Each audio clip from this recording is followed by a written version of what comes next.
Praise the lord. సర్వయుగములలో సజీవుడైన యేసుక్రీస్తు ప్రశస్త నామములో మీ అందరికీ పునరుత్థానపు శుభములు కలుగును గాక. ఈ దినపు యేసయ్య జీవపు మాట 41వ కీర్తన 12వ చరణం.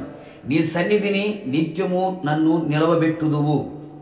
నిత్యము ఆయన సన్నిధిని అనుభవించుచు, ఆయన సన్నిధిని నిత్యము వెదుకుచు, ఆయన సన్నిధిలో ఉన్న సంపూర్ణ సంతోషమును అనుభవించుచు, ఆయన సన్నిధిలో ఉన్న బల ప్రభావములను ధరించుకొనుచు, ఆయన సన్నిధిని తోడుగా కోరుకొని, ఆయన సన్నిధిని మోకరించిన నా దేవుని ప్రియులారా, మనమందరము నిత్యము ఆయన సన్నిధిని ప్రేమించదము.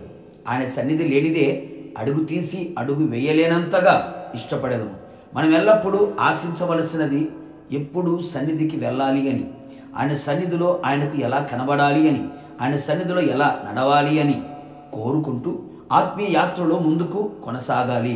అవును ప్రియులారా, అనేక మంది క్రైస్తవులు దేవుని సన్నిధిని నిర్లక్ష్యపరుచుచున్నారు, దేవుని సన్నిధిని విడిచిపెడుతున్నారు.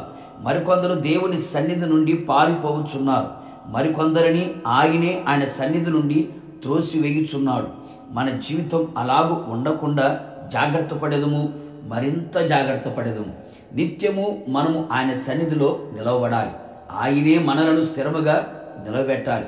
అవును ప్రియ దైవ జనాంగమా, ఆయన సన్నిధిలో నిలిచి ఉండుట గొప్ప భాగ్యము అని గ్రహించదము.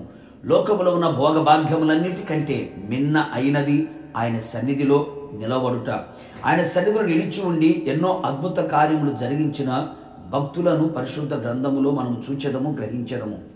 ఆయన సన్నిధిలో నిలవబడి దేవుని కోపాన్ని, ఉగ్రతని ప్రజల మీదకి రానివ్వకుండా అడ్డుగా నిలిచి ప్రజలను కాపాడిన భక్తులు ఉన్నారు. ఆయన సన్నిధిలో నిలబడి కన్నీరు విడిచి ప్రార్థించి గొప్ప అపాయమును, ప్రమాదమును, ఆపదను తప్పించుకొని ఆరోగ్యమును, ఆశీర్వాదమును, ఆనందమును అనుభవించిన భక్తులు కలరు. నిత్యము ఆయన సన్నిధిలో కుటుంబం ఆశీర్వదించబడాలని కోరుకున్నవారు కలరు. కావున నా దేవుని ప్రియులారా, దేవుని సన్నిధిని నిర్లక్ష్యపరచక ఉందము. ఆయన సన్నిధిని ప్రేమించుదాము.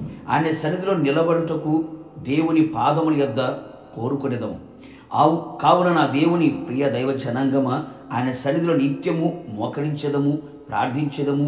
నిశ్చయముగా ఆయన మనలని ఆయన సన్నిధిలో నిలవబెట్టి ఆయన రాకడలో ఆయన ఎదుట నిలబడినట్లుగా ఆయన కృప దయచేయునుగాక. ప్రార్థన.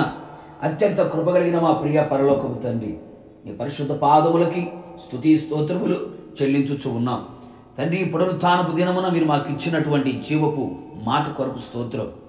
అవును ప్రభువా, మా జీవితాలు నిత్యము మీ సన్నిధిలో నిలబడినట్లుగా కృప దయచేయమని కోరుతున్నాం. ఎవరు మీ సన్నిధి నుంచి పారిపోకుండా, విడిచిపెట్టకుండా, నిర్లక్ష్యపరచకుండా, మీ చేత త్రోసి వేయబడకున్నట్లుగా, మీ సన్నిధిలో స్థిరముగా నిలుచున్నట్లుగా మీరు కృప దయచేయమని కోరుతున్నాం.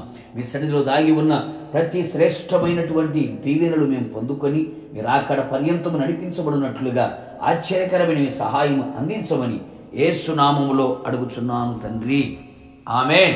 నిశ్చయముగా మీరును మీ కుటుంబ సభ్యులందరూ ఆయన సన్నిధిలో నిత్యము నిలవబడి ఉందురుగాక. God bless you.